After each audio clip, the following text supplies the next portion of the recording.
Government school میں معاملہ کیا تھا کہ گورنمنٹ اسکول میں ٹیچرز جو تھے وہ بچوں کو پڑھانے کے بجائے اپنے ذاتی کام کروانا، اپنے جسم دبوا رہے ہیں، اس طرح کے کام کرواتے تھے. خیر وہ تو پرانا تھا. اب تو گورنمنٹ نے ماشاءاللہ بہت اچھی چیزیں کی ہیں. دیکھیں جو اچھا کام کر رہا ہے اس کو کریڈٹ جانا چاہیے. کریڈٹ بہت اچھا ہے. ابھی بایو میٹرک کیا ہے تمام جو ٹیچرز ہیں، ٹھیک ہے. ابھی پنجاب میں یہ سلسلہ کافی حد تک بہتر ہو گیا، باقی صوبوں میں بھی جو ہے وہ ایسا ایسا یہ چل رہا ہے. کچھ چیزوں کا جو ہے جو ظاہری بات ہے تبدیلی آئی ہے بہت پازیٹیو ہے اور ہم اس کی تائید کرتے ہیں کہ اس طرح ہونا چاہیے. لیکن ساتھ ساتھ کچھ چیزیں ایسی آ گئی ہیں جن کی وجہ سے ٹیچر کا احترام تھوڑا کم ہوا ہے. مثال کے طور پہ بے شک یہ بہت اچھی بات ہے کہ بچے کو مارنا نہیں چاہیے، لیکن آپ نے قطعی طور پہ مار نہیں پیار کر کے اب بچے اور ان کے والدین الٹا جو ہے ٹیچرز پہ آ کے روپ ڈال رہے ہوتے ہیں کہ آپ نے بے شک کچھ بھی نہیں کیا لیکن آپ ہمارے بچے کو پاس کر دیں، یہ کر دیں، ورنہ ہم عدالت میں چلے جائیں گے، جی کیس لے کے چلے جائیں گے، آپ نے ہمارے بچے کو ہاتھ لگایا. اور دیکھیں پھر اس طرح کی ذہنیت رکھ کے ہم چاہتے ہیں کہ ہمارے معاشرے میں اخلاقیات آئے. اب یہی بچہ جس کو آپ اب ظاہری بات ہے جو ٹیچر ہوتا ہے اس کی بچوں کے ساتھ کوئی دشمنی تو نہیں ہوتی یا اس میں کوئی معیار تو نہیں رکھا ہوتا. ٹیچر کے لیے تمام جو اسٹوڈنٹ ہیں وہ یکساں ہوتے ہیں. دیکھیں اگر جو برائٹ جو ہوتا ہے اسٹوڈنٹ تو ٹیچر چاہتا ہے کہ اس کو اتنا گروتھ کرے جو اس کی جو اس کا مقام ہے وہ وہاں تک پہنچے. اس چیز کا الزام ہم ٹیچر پہ نہیں لگا سکتے کہ ٹیچر کبھی بھی جو ہے نا وہ کسی کے اوپر جو ہے وہ شریعت تو یہ کہہ رہی ہے کہ وہ روحانی باپ ہے. جی نبی صلی اللہ علیہ وسلم نے فرمایا کہ ایک انسان جو اس کے 3 باپ ہوتے ہیں، ایک جو اصل باپ جس نے اس کی وجہ سے وہ دنیا میں آیا، دوسرا اس کا استاد، وہ اس کا دوسرا باپ ہے. ٹھیک ہے، تو اب آپ اندازہ لگائیں کیا کبھی والد اگر بچے پہ کچھ ضرب اس کو لگا دے، کچھ کہہ دے، تو کیا یہ آپ کریں گے کہ آپ اس کے خلاف اٹھ کے عدالت میں چلے جائیں؟ یہ ہو سکتا ہے. تو یہ چیز ہماری ختم ہوگی. اور بہت مجھے ایک امام کا قول یاد آ رہا ہے، انہوں نے کہا کہ جو میرا باپ ہے وہ تو مجھے دنیا میں صرف لے کے آیا تھا، اور جو مجھے اس مقام پہ لے کے آیا وہ میرا استاد ہے. اس لیے میں کئی جگہوں پہ اپنے والد سے بھی زیادہ اپنے استاد کا احترام کرتا ہوں کیونکہ اس نے مجھے وہ اس مقام پر پہنچا کے آیا ہے. تو یہ چیز ختم ہوئی. دوسرا حصہ تھا پرائیویٹ سکولز کا. اب پرائیویٹ سکولز میں تو چیز بالکل الٹ ہے. پرائیویٹ سکول میں جو سکول کی انتظامیہ ہوتی ہے ان کو سب سے زیادہ عزیز چیز کیا ہوتی ہے؟ اپنے کسٹمر. وہ اسٹوڈنٹ کو اسٹوڈنٹ نہیں اپنا کسٹمر سمجھتے ہیں. پہلی بات تو یہ ہے. اور پھر ٹیچرز کو انہوں نے کیا رکھا ہوتا ہے؟ ذاتی ملازم. ایک تو تنخواہیں کم، اوپر سے روب، ٹھیک ہے، اور جرمانے علیحدہ ٹیچرز پہ عائد کیے جا رہے ہوتے ہیں. اور جو بچے ہوتے ہیں وہ کیونکہ سب کچھ دیکھ رہے ہوتے ہیں کہ ہمارے ٹیچرز کے ساتھ کیا سلوک ہو رہا ہے، وہ بھی جان بوجھ کے اپنی شکایتیں پرنسپل کے پاس لے کے جائیں گے، اپنے والدین کو بھیجیں گے. جیسے انہوں نے ہمارے مہمان نے بات کی کہ کئی بار ایسے ہوتا ہے والدین بچوں کے سامنے اپنے ٹیچرز کو ڈانٹ رہے ہوتے ہیں. جی یوں کیوں کہا؟ یہ چیز تو ٹھیک ہے، لیکن اس کے اوپر بھی ہم مزید بات کریں گے. لیکن یہاں میں ایک چیز ایڈ کرتا ہوں. جی. لیکن گورنمنٹ اور پرائیویٹ یہ اگر ساری چیزیں پرائیویٹ سسٹم میں ہے، اس کے باوجود بھی جو پرائیویٹ سسٹم میں جو تعلیم کا معیار ہے وہ گورنمنٹ سے تو بہت بہتر جا رہا ہے. ہاں، اس کی وجہ وہی تھی نا کہ جب ہم نے پہلے بات کی کہ گورنمنٹ سکولز کا معیار ایک دم اتنا گر چکا تھا کہ لوگ مجبور تھے کہ اپنے بچوں کو کیونکہ پرائیویٹ میں لے کے جائیں اور آپشن نہیں تھا. لیکن ابھی الحمدللہ آپ نے بھی کہا، ہم خود میرے کئی کولیگز بھی ہیں جن کے ساتھ بات ہوتی ہے، ابھی گورنمنٹ سکول میں بہت اچھی یہ چیز ہو چکی ہے. لیکن ابھی گورنمنٹ سکول میں ایک اور جو برائی آ گئی ہے وہ یہ ہے کہ ٹیچرز کو کہا جاتا ہے کہ بچوں کو آپ نے لے کے آنا ہے. اگر بچہ اسکول میں نہیں آ رہا تو وہ آپ کی ذمہ داری ہے کہ اسکول میں کیوں نہیں آ رہا. اب ظاہری بات ہے یہ استاد کا یہ مقام نہیں ہے کہ وہ گھر گھر جا کے بچے سے پوچھے آج آپ کیوں نہیں آئے تھے. ٹھیک ہے. اور اس سال اسکولوں میں جو داخلے ہوئے ہیں ان میں باقاعدہ ٹیچرز کے اوپر یہ عائد تھا کہ اگر آپ کا یہ اتنے بچے اتنے پرسنٹ نہ آئے، مثال کے طور پہ اس کلاس میں اتنے بچے نہ آئے تو یہ آپ پہ ذمہ داری ہوگی. نہیں دیکھیں، سب سے پہلے تو ہمیں کیا کرنا پڑے گا، بچے جو ہوتے ہیں بچے اٹریکشن چاہتے ہیں. جی جی جی. اگر آپ کے اسکول کی حالت جو ہے وہ دیواریں گری ہوئی ہیں، جانور باندھے ہوئے ہیں، واش روم نہیں ہے، پینے کا صاف پانی نہیں ہے، بلڈنگ کی حالت جو ہے وہ بالکل خراب ہے، تو بچے کیسے اس ماحول میں آئیں گے؟ سب سے پہلے تو آپ کو اپنے جو تعلیمی ادارے ہیں ان کا معیار اس قدر بلڈ اپ کرنا پڑے گا، بچے جو وہ خود اس چیز کو دیکھ کے. اب دیکھیں پرائیویٹ اسکول میں اگر کسی پرائیویٹ اچھے اسکول میں آپ جائیں، سب سے پہلے وہ کیا کریں کہ بے شک وہ کسٹمر ہی سمجھتے ہیں، لیکن دیکھیں کہ وہاں پر مین چیز کیا ہوتی ہے. جب آپ جاتے ہیں ٹھیک ہے ایڈمیشن لینے کے لیے، آپ کو مکمل اپنا جتنا پلان ہوتا ہے، نصاب ہوتا ہے، بچے کے ساتھ جو ایکٹیویٹیز ہوتی ہیں، اپنے پورے دن کا شیڈول، مہینے کا، ہفتے کا پورا آپ کا شیڈول آپ کے سامنے رکھا جاتا ہے کہ ہم بچے کو یہ چیز پڑھائیں گے، یہ فیسلٹیز دی جائے گی، ساتھ ساتھ بچے کو رپورٹ دی جاتی ہے، رپورٹ بھی دی جاتی ہے، ان باقاعدہ ان کے نمبر لیے ہوتے ہیں، نمبر 1، نمبر 2 کہ وہاں پر آپ فرنیچر کی دیکھیں بچے جو ہوتے ہیں نا، وہ کارٹونک جو اس طرح کی چیزیں ہوتی ہیں وہ زیادہ اٹریکشن ہوتی ہے، ٹھیک ہے، کلرفل چیزیں، ہاں بچے جو ہے وہ کلرز کے ساتھ جو ہے وہ کھیلنا پسند کرتے ہیں. تو جو کلاس رومز ہیں ان کو اس طرح سے بلڈ کیا ہوتا ہے کہ بچے جب وہ جاتے ہیں تو وہ بڑی خوشی محسوس کرتے ہیں، وہ کارٹونک، اور پھر ان کا جو پڑھانے کا سٹائل ہوتا ہے، ٹھیک ہے، کہ بچوں کو بڑا فرینڈلی وہ پڑھاتے ہیں. ایک چیز اچھا، اس کے اگر آگے جائیں تو بچوں کے لیے سپورٹس رکھی جاتی ہیں، مطلب چھوٹا سا ایک پارک بنا لیں گے، وہ جھولے لگا دیں گے، یہ چیزیں کہ اگر بچوں کو تھوڑی سی تفریح دی جائے تاکہ وہ اگلے جو سبجیکٹ ہیں یا اگلے جو پیریڈس ہیں اس کے لیے وہ اس کا مائنڈ جو ہے وہ دوبارہ سے فریش ہو جاتا ہے. جبکہ ہمارے جو گورنمنٹ کے ادارے ہیں وہاں پر آپ اگر خیال رکھتے ہیں، یہ یقین رکھتے ہیں کہ ٹیچر جو ہے وہ بچوں کو گھروں سے کھینچ کے اسکول میں لا سکتا ہے، تو یہ ممکن نہیں ہے. پہلے آپ کو اپنے جو اسکول ہیں ان کی حالت بہتر کرنی پڑے گی، تبھی تو آئیں گے. ذاتی واقعہ سناتا ہوں. میرے دوست ہیں، وہ اس وقت ایک ہائی اسکول میں پڑھا رہے ہیں. ہائی اسکول کا معیار یہ ہے کہ ادھر ٹیچرز کی تعداد پوری نہیں ہے. جو درجہ چہارم کا ملازم ہے، جس کو آپ ادھر کا پیون بھی کہہ سکتے ہیں، یا جس کے پاس ادھر کی چائے وغیرہ بنانا اس طرح کا حساب کتاب ہے، وہ بھی ایک کلاس میں پڑھاتا ہے. کیوں کہ تعداد ٹیچرز کی پوری نہیں ہے، ٹھیک ہے، اور وہ اب پڑھا رہا ہے. اب وہ خود آپ سوچیں کہ وہ بچوں کو کیا پڑھائے گا. تربیت کو فی الحال آپ ایک طرف کریں، تربیت جو ہونی وہ ہونی، تعلیم وہ کیا دے گا. تو یہ جب چیزیں ہوتی ہیں تو پھر اس کے باوجود آپ کہیں کہ بچے ہیں، اور پھر گورنمنٹ جو سکولز ہیں خاص کر کے دیہات میں، ادھر تو یہ معمول کی بات ہے کہ جو ادھر کی جو بلڈنگ ہے اس کی حالت اچھی نہیں ہوگی، انفراسٹرکچر بالکل گرا ہوگا، اور واقعتاً ادھر جانور بندے ہوئے آپ کو ملیں گے. اور اگرچہ آپ دیکھیں گے ابھی میڈیا اتنی ترقی کر چکا ہے، اتنی سختی ہو چکی ہے، اس کے باوجود یہ چیزیں موجود ہیں. تو اب جب تک آپ یہ چیزیں نہیں کریں گے تو پرائیویٹ سکول ختم نہیں ہو سکتے. جب پرائیویٹ سکولز ختم نہیں ہوں گے تو تب تک آپ یہ امید نہیں کر سکتے کہ آپ کا ایک نظام تعلیم جو ہے یکساں ہو جائے، اور دوبارہ سے وہ جو احترام ہے، وہ جو ایک حقیقی عزت دل کے اندر موجود ہوتی ہے، وہ ٹیچرز کے لیے ہے. دیکھیں پرائیویٹ سکول ختم ہونا نہ ہونا وہ تو ایک الگ بات ہے. آپ کے پاس جو اپنی ذمہ داری ہے، عوام کا جو پیسہ دیا جاتا ہے، ٹھیک ہے، آپ کے پاس بجٹ آتا ہے تعلیم کا، وہ بجٹ کہاں جاتا ہے؟ وہ بکس جو ہیں، بکس ٹھیک ہے حکومت فری دے رہی ہے، اچھی بات ہے. صرف بکس ہی نہیں، اس کے علاوہ جو بلڈنگز ہے، اس کے علاوہ جو نظام، یہ بہتر تو کر رہے ہیں، یہ پلان میں ہے. لیکن مسئلہ یہ ہے کہ اب دیکھیں ہمیں تقریباً 71 سال ہو گئے پاکستان بنے ہوئے. اس 71 سال میں کیا ہر سال تعلیم کا بجٹ نہیں ہوتا؟ کیا کبھی یہ جو تعلیم کا بجٹ ہے عوام کی طرف سے ڈیمانڈ، دیکھیں آپ کے پاس بجٹ کم ہے مانتے ہیں، کیا آپ نے ڈیمانڈ کی؟ کیا اس بات کو آپ میڈیا پہ لے کے آئے کہ اس دفعہ ہماری تعلیم کا بجٹ کم ہے، اگلے سال ہمیں اتنا بجٹ چاہیے؟ کیا اپنا جو پلان ہے وہ پیش کیا؟ سیاسی پارٹی نے اس پہ الیکشن لڑا ہے، کیا یہ چیزیں ترجیحات میں ابھی الیکشن پہ آ رہا ہے؟ کیا کسی سیاسی جماعت نے یہ کہا کہ ہم آپ کے جو دیکھیں وعدے کیے جاتے ہیں، وعدے ہم بہت شروع سے سنتے آ رہے ہیں، لیکن ان کو جو اس کے اوپر جو ہے پریکٹیکلی ہمیں دیکھنے میں کچھ بھی یہ چیز میسر نہیں ہے. اور یہ ایک دیکھیں، ہم جب تک اپنی تعلیم کو بہتر نہیں کریں گے تب تک ہم اپنے معاشرے میں تبدیلی، اپنے معاشرے میں ترقی، اپنے معاشرے میں اخلاقیات یا مہذب قوم کبھی بن ہی نہیں پائیں گے. لیکن اصل مسئلہ یہ ہے کہ ہم نے اپنا جو ہدف ہے، ہم نے تعلیم کو سمجھے نہیں، ہم نے جانے نہیں، اہمیت کو نہیں جانا. ہم نے جو اپنے اسلاف ہیں، اپنے جو ٹیچر ہیں، ان کی جو عزت ہے، ان کا جو احترام ہے، اس کو پہچانا ہی نہیں ہے. اور اس کے آگے اگر بات کی جائے ٹیچر کی تو بڑی معذرت کے ساتھ کہ ہمارے جو ٹیچرز ہیں انہوں نے اپنے جو فرض ہے اس کو بھی بہت پہچانے ہی نہیں. دیکھیں اب یہی ٹیچر جو ہے جب پرائیویٹ میں ادارے میں جاتے ہیں، منہ میں مٹھاس آ جاتی ہے، اخلاقیات آ جاتی ہے وغیرہ وغیرہ.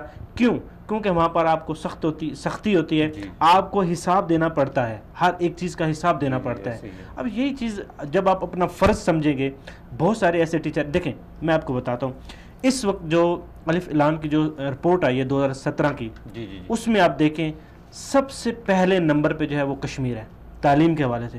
ارے بھائی کشمیر میں آپ سہولیات دیکھیں، کیا کون سی سہولیات آپ دے رہے ہیں کشمیر میں؟ کوئی بیسک سہولیات نہیں ہے ان کے پاس. دیکھیں بہت سارے فلڈز آیا, زلزلہ بھی آیا, سیلاب آیا, ساری سب کچھ تباہ ہو گیا, ان کے پاس کچھ بھی نہیں ہے. لیکن اس کے باوجود بھی وہاں پر جو ابھی رزلٹ آیا وہ پہلے نمبر پہ ہے. کیا ہے بھائی وہاں, کیا حکومت نے کیا کیا ہے؟ اب پنجاب میں کمپیئر کریں پنجاب کے ساتھ, پنجاب میں آپ نے سب کچھ دیا, اتنا بجٹ آپ نے پنجاب کا تعلیم کا بجٹ جو ہے اوورآل کشمیر کے بجٹ کے برابر ہو. جی بالکل, اور وائی فائی بھی دے رہے ہیں, اس کے اوپر ہم بات کریں گے. اتنی سہولیات دے رہے ہیں لیکن اس کے باوجود بھی آپ کا جو رزلٹ ہے وہ 5ویں سے 6ٹھے نمبر پہ جا رہا ہے. جی جی ٹھیک ہے, اور کشمیر کا پہلے نمبر پہ. وہاں میں نے بہت سارے واقعات سنے ہیں کشمیر میں, اس میں سے ایک واقعہ ایسا بھی ہے کہ ایک بزرگ ٹیچر جو تھے وہ ایک علاقے میں رہتے تھے اور ان کو وہ ندی پار کر کے دوسرے گاؤں میں پڑھانے کے لیے جانا پڑتا تھا. اب دیکھیں جب سردی کا موسم ہوتا ہے تو وہ علاقہ بھی بڑا ٹھنڈا ہے, پانی اس قدر یخ ہوتا ہے کہ وہاں ہاتھ لگانا بھی جو ہے نا وہ ممکن نہیں ہوتا. لیکن اس کی تصویریں بھی سوشل میڈیا پہ شیئر ہوئیں. وہ ٹیچر ندی کو کراس کر کے جاتا, وہاں پہ بچوں کو پڑھاتا اور پڑھا کے واپس آتا. دیکھیں یہ ہوتا ہے ٹیچر کا جو جذبہ ہوتا ہے, اس کا جو اصل مقصد ہوتا ہے اور جو اس کی ذمہ داری ہے وہ پوری کر رہا ہے. ٹھیک ہے, اور ہمارے ہاں جو ابھی معذرت کے ساتھ جو ٹیچر ہیں وہ بچوں کے ساتھ اس قدر مذاق کر رہے ہیں. دیکھیں مذاق کا ایک ہونا وہ ایک الگ بات ہے, لیکن جو اخلاقیات ہے اس کو مد نظر رکھنا یہ بہت ضروری ہے. اب ٹیچر جو ہے وہ خود جو ہے وہ لیکچر دے رہے ہیں, پیچھے بچے کیا آئی پیڈ موبائل پکڑے ہوئے ہیں اور وہ چیٹنگ کر رہے ہیں, اور جو اسٹوڈنٹ اور ٹیچر کے درمیان جو آپس میں جو جی کمنٹس ہو رہے ہیں وہ اس قدر نازیبا کمنٹس ہو رہے ہیں کہ آپ اس کی مطلب بندہ حیران ہو جاتا ہے کہ کیا ہم یہ تعلیمی ادارے میں بیٹھے ہوئے ہیں یا کسی سٹیج یا کسی اور ڈرامے میں بیٹھے ہوئے ہیں. مطلب کہ ٹیچر نے بھی اپنا جو اصل مقصد ہے, جو اصل ہدف ہے, اس کو جانے ہی نہیں. اگر اس ماحول کو دیکھا جائے, جو اسٹوڈنٹ ہیں وہ اپنے ٹیچر کا احترام نہیں کرتے تو ہم اسٹوڈنٹ کو تو قصوروار نہیں ٹھہرائیں گے, تو ٹیچر ہی ٹھہرا. کیونکہ دیکھیں ہاں یہ آپ کی بات بالکل, کیونکہ اسٹوڈنٹ تو آیا ہی اپنے آپ کو بنانے کے لیے بالکل بنانے کے لیے ہے, تو اگر بن نہیں رہا تو اس میں ظاہری بات ہے ٹیچر کا سب سے پہلا بالکل بطور معلم اس کا قصور ہے. کہ دیکھیں اگر ہم اسلامی اخلاقیات سے ہی شروع کریں تو نبی صلی اللہ علیہ وسلم کے بارے میں کتنے واقعات آتے ہیں کہ آپ صلی اللہ علیہ وسلم کے ساتھ کوئی اگر ہوتا تھا, بچہ ہوتا تھا یا کوئی ہوتا تھا, تو آپ اس کو بار بار چیز سکھاتے تھے. کتنی ہی حدیثیں ہیں جن میں ایسا ذکر ملتا ہے کہ نبی صلی اللہ علیہ وسلم بچوں کے ساتھ ہوتے تو بچے کو بلا کے کہہ رہے ہیں یا غلام, ٹھیک ہے, کیا اے بچے, پیار سے ان کو پیچھے بٹھا رہے ہیں, ان کو بتا رہے ہیں کہ نبی صلی اللہ علیہ وسلم کی حدیث آتی کہ بچہ آپ کے ساتھ بیٹھا کھا رہا تھا, آپ بائیں ہاتھ سے کھانے لگا, آپ نے کہا بیٹا دائیں ہاتھ سے کھاؤ. پھر آپ صلی اللہ علیہ وسلم نے ابن عباس جو نبی صلی اللہ علیہ وسلم کے کزن بھی تھے, چچا کے بیٹے تھے, چھوٹے بچے تھے, تو نبی صلی اللہ علیہ وسلم نے ان کو پوری حدیث سکھائی کہ اے میرے مطلب اے لڑکے, یہ چیز سیکھ لو کہ اگر پوری دنیا تمہیں نقصان پہنچانا چاہے اور اللہ تعالیٰ تمہیں فائدہ پہنچانا چاہے تو کوئی تمہیں روک نہیں سکتا تمہارا فائدہ. اب اس طرح اٹھتے بیٹھتے چلتے پھرتے ٹیچر جو ہے وہ ہر جگہ ٹیچر رہتا ہے. اب ہمارے ہاں جیسا کہ آپ نے بھی کہا ہوتا کیا کہ کلاسز میں ٹیچر جو ہے وہ سمجھ رہا ہے کہ میں نے مثال کے طور پہ کیمسٹری پڑھانی ہے, اس کے علاوہ جو بچہ ہے اس کے ساتھ میں بھی غلط قسم کی زبان استعمال کر لوں, اس کے ساتھ مذاق کر لوں, یہ جو ہے یہ شامل ہی نہیں ہے. دیکھیں آپ ایک کیمسٹری کا ٹیچر ہے, وہ کیمسٹری پڑھایا ہے, کیا آپ کیمسٹری پڑھاتے ہوئے بچے کو اخلاقیات نہیں پڑھا سکتے؟ کیا آپ کمپیوٹر کی کلاس دے رہے ہیں, کیا آپ اخلاقیات نہیں پڑھا, صرف کیا اخلاقیات آپ صرف اسلامیات میں ہی پڑھائیں گے؟ جی اصل میں یہی تو بات ہوئی کہ ہم نے یہ سمجھ لیا ہے کہ صرف اسلامیات کے اندر ہی ہم نے اخلاقیات کی تعلیم دینی ہے. باقی جو اب مثال کے طور پہ کچھ 1-2 دن پہلے اردو کا ایک ناول جو ہے وہ کوئی شامل ہے ایم اے اردو سرگودا یونیورسٹی میں, جی وہ میری آنکھوں سے بھی گزرے. اب آپ اس کی زبان دیکھیں تو اب کیا کلاس میں اس پہ کوئی ڈسکس ہو سکتی ہے؟ دیکھیں میں اس کو دکھانا چاہ رہا تھا لیکن میں نے مناسب نہیں سمجھا. دیکھیں ایک جو دیکھیں باقی بکس اگر ہوں سائنس کی ہو تو اس میں آپ کہہ سکتے ہیں کہ کچھ غلطی کی گنجائش ہو سکتی ہے. ہماری جو اس میں جس قدر جو ہے وہ نازیبا الفاظ استعمال کیے گئے ہیں, جو اگزامپل دی گئی ہیں, آپ کس طرح کسی زبان کا لٹریچر جو ہے وہ ادب نام رکھا گیا لٹریچر کو, اردو میں ادب ہم کہتے ہیں, ٹھیک ہے. ادب لٹریچر ہوتا ہی اس لیے ہے کہ اگر کوئی اخلاقی کمی رہ گئی ہے کسی اور سبجیکٹ میں آپ کو نہیں مل رہی تو اس میں پوری ہو سکے. اب اقبال کا شعر ہے نا کہ ادب پہلا کرینہ ہے محبت کے کرینوں میں, ٹھیک ہے. کہ اب جب تک آپ احترام نہیں سیکھیں گے، اس طرح کئی ایسے ائمہ گزرے ہیں جن کے بارے میں آتا ہے کہ وہ کہتے ہیں، ایک جو ہے امام گزرے، وہ کہتے ہیں کہ میں 20 سال تک ادب اور اخلاق سیکھتا رہا، اس کے بعد میں نے علم سیکھنا شروع کیا۔ جی دیکھیں، اب دیکھیں کہ کتنی اہمیت ہے جی کہ بڑی۔ آپ نے جب تک اپنے استاد کا احترام کرنا نہیں سیکھنا، جب تک آپ کیسی چیز سیکھ سکتے ہیں؟ آپ پھر وہی جیسے آپ نے شروع میں پروگرام میں بات کی کہ پھر ہم یہ کاغذ کا ایک ٹکڑا لینے جاتے ہیں، جی کاغذ وہ لے کے ہم آ جاتے جی ہیں۔ ابھی ہمیں جوائن کیا ڈاکٹر حبیب اللہ خان صاحب نے، آپ مذہبی اسکالر ہیں۔ السلام علیکم ڈاکٹر صاحب۔ وعلیکم السلام۔ ڈاکٹر صاحب آج ہم بات کر رہے ہیں کہ تعلیمی اداروں میں کردار سازی اور اخلاقیات کے اوپر، تو آپ کیا سمجھتے ہیں کہ دیکھیں ایک اگر بندہ جو ہے وہ پڑھا لکھا نہیں ہے، اس میں اخلاقیات نہیں ہے، تو یہ چیز مانی جا سکتی ہے کیونکہ اس نے پڑھا نہیں، جانا نہیں، اخلاقیات کیا ہوتی ہے، زندگی کیا ہوتی ہے، کسی کے ساتھ بات چیت کیسے کرنی ہے، وہ اس کو اپنی زندگی کی بہت ساری چیزوں کا پتہ نہیں ہوتا۔ لیکن بدقسمتی سے ہمارے جو تعلیم یافتہ یوتھ ہے اس میں بھی اخلاقی بحران جو ہے وہ بہت زیادہ بڑھ گیا ہے، اس بارے میں کیا کہیں گے؟ بسم اللہ الرحمن الرحیم۔ سب سے پہلے میں آپ کو مشکور ہوں کہ آپ نے مجھے اپنے پروگرام میں ضرور کیا۔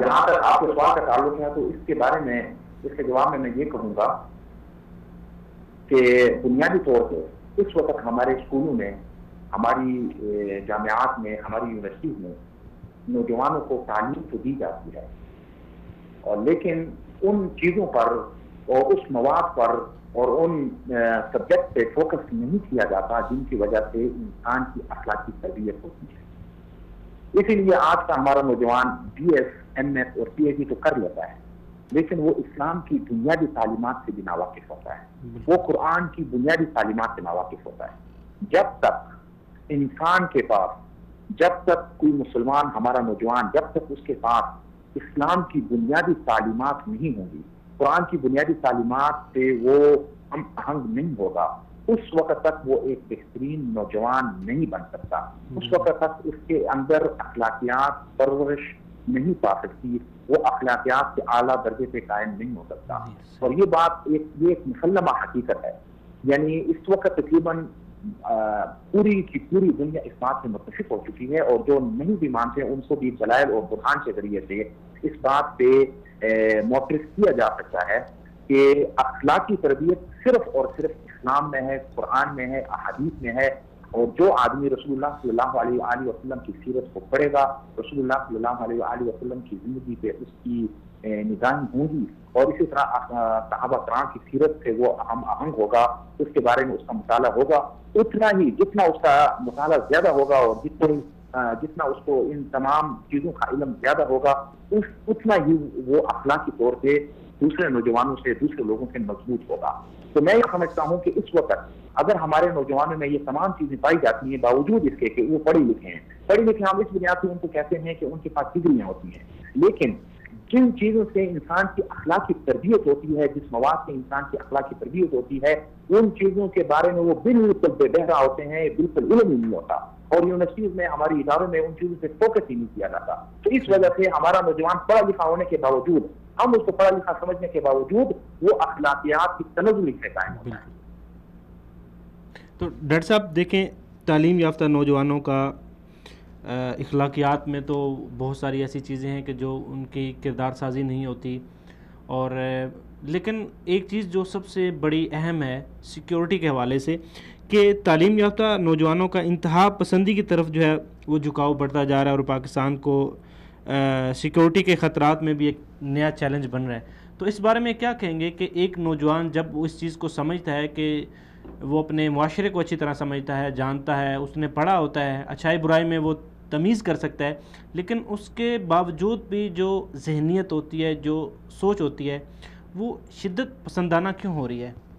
اس میں بہت ساری مثالیں ہمارے سامنے آئی ہیں، جو ایک جو لڑکی ہے وہ دہشت گرد تنظیم کے ساتھ جو ہے اس کا لنک ملے، اور اسی طرح جو ہے وہ مختلف یونیورسٹیز میں اس طرح کی جو بہت سارے کیسز ہمارے سامنے آ رہے ہیں، اور یہ بڑا تیزی کے ساتھ ہو رہا ہے۔ اس کی بھی میں بنیادی وجہ تو میں اس کی یہی سمجھتا ہوں کہ ہم بنیادی طور پہ حقیقت میں اسلام کی روح سے ناواقف ہیں، یعنی جو لوگ اسلام کو پڑھتے بھی ہیں تو وہ اسلام کی اپنی تشریح کرتے ہیں، حالانکہ اسلام کی ہمیں اپنی تشریح نہیں کرنی چاہیے، ہمیں اسلام کی حقیقت یعنی اصل جو اس کی اسلام کی جو روح ہے اس سے واقف ہونا پڑے گا. میں سمجھتا ہوں کہ جو آدمی بھی اسلام کی حقیقت سے اصل روح سے واقف ہوگا وہ کبھی بھی جہاں پسندی کی طرف نہیں جا سکتا، کیونکہ اسلام کا دار و مدار ہی اعتدال پسندی پر ہے.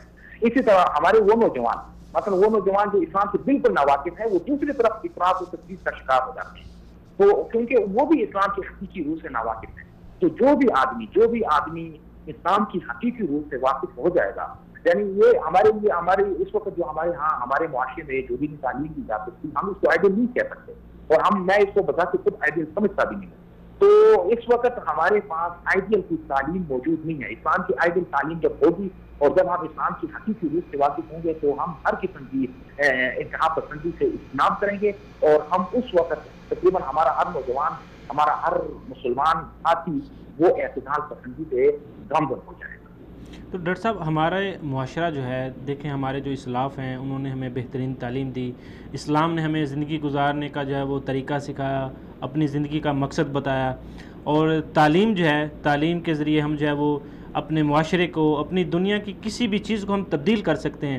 لیکن دیکھیں کہ پاکستان کو آزاد ہوئے کافی عرصہ ہو گیا. پہلے تو آپ کہہ سکتے تھے کہ آپ کو تعلیم حاصل کرنے میں بہت ساری مشکلات ہیں، لیکن اب دیکھیں زمانہ بدل گیا ہے، دنیا تبدیل ہو رہی ہے، ٹیکنالوجی کے میدان میں دنیا کہاں سے کہاں تک چلی گئی ہیں، اور جو چیزیں اسلام نے ہمیں سکھائیں بدقسمتی سے ہم نے اس چیز کو سمجھا نہیں، پڑھا نہیں، اور ہمارے معاشرے میں جو ہے وہ بد امنی پھیل گئی، ہمارا معاشرہ جو ہے وہ تباہی کی طرف جا رہا ہے.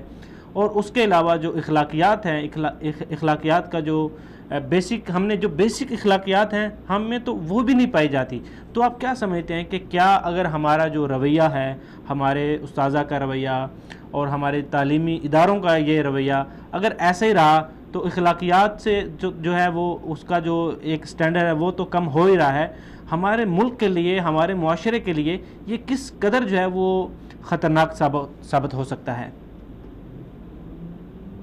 اس میں کوئی دو رائے نہیں ہے. اگر ہم اسی طرح چلتے رہے اور ہم نے اگر اپنے رویش کو چینج نہ کیا تو یہ ہم بہت زیادہ خطرناک ثابت ہوگا. کیونکہ اس وقت بنیادی طور پہ اصل میں سوچنے والی بات یہ ہے کہ جب ایک نوجوان تعلیم حاصل کرتا ہے، وہ اسکول کو جوائن کرتا ہے، اس کے بعد کسی جامعہ یونیورسٹی کو جوائن کرتا ہے، تو اس کا بنیادی یعنی کسی بھی انسان سے آپ اس کی سروے کروا لیں، جب بھی اس نوجوان سے پوچھا جائے گا تو وہ ہمیشہ اپنے بارے میں سوچتا ہے. وہ کہتا ہے کہ میں تعلیم حاصل کروں گا، ایم ایس کروں گا، پی ایچ ڈی کروں گا، اس کے بعد میری اچھی نوکری لگے گی، میں اچھا گھر میں بناؤں گا، میں اس کی شادی کروں گا. یعنی اس کا صرف جتنی بھی اس کی جو باتیں اس کی ہوتی ہیں وہ صرف اس کی ذات تک ریلیٹڈ ہوتی ہیں. کبھی بھی وہ اپنے ملک کی بات نہیں کرے گا، اپنی دین کی بات نہیں کرے گا، اپنے معاشرے کی بات نہیں کرے گا. اور حالانکہ میں سمجھتا ہوں کہ لوگوں نے ابھی اس وقت سب سے زیادہ ایڈمیشن کس ڈگری میں ہوتے ہیں یا کس فیکلٹی میں ہوتے ہیں، جس لوگ یہ پوچھتے ہیں، والدین کا بھی فوکس اس بات پہ ہے کہ اس کا اسکوپ کتنا ہے، اس کا اسکوپ کتنا ہے، ہمارے بچے کو آگے نوکری ملے گی یا نہیں ملے گی. جب تعلیم کا مقصد یہ بن گیا ہے کہ ایک آدمی نے، نوجوان اور والدین بھی اپنے بچوں کو اس لیے بھیجتے ہیں کہ بچہ پڑھ کر آگے پیسے کمائے، روزی کمائے، اور یہ روزی کا ذریعہ بنا لیا گیا ہے. تو پھر اس تعلیم سے یعنی جب مقاصد ہمارے یہ ہو گئے، ہمارا مقصد ہی واضح نہیں ہے. تعلیم کا بنیادی مقصد یہ ہرگز نہیں ہے. تعلیم کا مقصد یہ ہے کہ جب نوجوان یونیورسٹی کا رخ کرے، کسی جامعہ کا رخ کرے، تو اس کے مقصد میں یہ ہونا چاہیے کہ میں نے اپنے ملک کی خدمت کرنی ہے، اپنے معاشرے کی خدمت کرنی ہے، اپنے لوگوں کی خدمت کرنی ہے، اسلام کی خدمت کرنی ہے. جب نوجوان کا مقصد یہ بن جائے گا اور اس مقصد کے لیے جب وہ تعلیم حاصل کرے گا تو اس وقت ہمارا معاشرہ بھی فائدہ اٹھائے گا، ہمارا ملک بھی ترقی کرے گا اور ہمارے دین کو بھی فائدہ ہوگا. لیکن اس وقت ہمارے کسی بھی نوجوان کا یہ مقصد نہیں ہے. تو یہ مقصد نہ ہونے کی وجہ سے اس وقت ہم مسلسل تنزلی کا شکار ہیں اور کوئی فائدہ بھی نہیں ہو رہا، باوجود اس کے کہ تعلیم پہلے سے بہت زیادہ ہو گئی ہے. لیکن اخلاص نہ ہونے کی وجہ سے، مقصد کلیئر اور واضح نہ ہونے کی وجہ سے، اور جو مقصد ہے اس کو چھوڑ کر کسی ایک جو مقصد نہیں ہے بلکہ اس جو ایک ویسے اس کے ساتھ یعنی اس کو مقصد بنا لیا گیا، جو اعلیٰ ہے اس کو بذات مقصد بنا لیا گیا ہے. تو ہم کیسے اس تعلیم کے ذریعے سے ترقی کر سکیں گے جب ہمارا مقصد بھی کلیئر نہیں ہے، ہمیں اس چیز کا پتہ ہی نہیں ہے. تو اس لیے اخلاقی طور پہ بھی ہم تنزلی کا شکار ہیں، اور دوسری طرف ہم ہمارے ملک کے لیے، کیونکہ جب تک ہمارا مقصد کلیئر نہیں ہوگا، اور یہ میں آپ کو ایک ذاتی تجربے کی بات بتاؤں کہ جب جس بھی ٹیچر کے ساتھ، چاہے اس کا تعلق جس بھی فیلڈ کے ساتھ ہو، جب بھی اس کے ساتھ اس معاملے میں میری بحث بات ہوئی ہے تو اس نے ہمیشہ یہی کہا ہے کہ اس وقت ہماری یونیورسٹی میں، ہمارے نصاب میں اخلاقیات کے حوالے سے بھی ایک سبجیکٹ ہونا چاہیے. ہر یعنی باوجود اس کے کہ وہ ہر ایک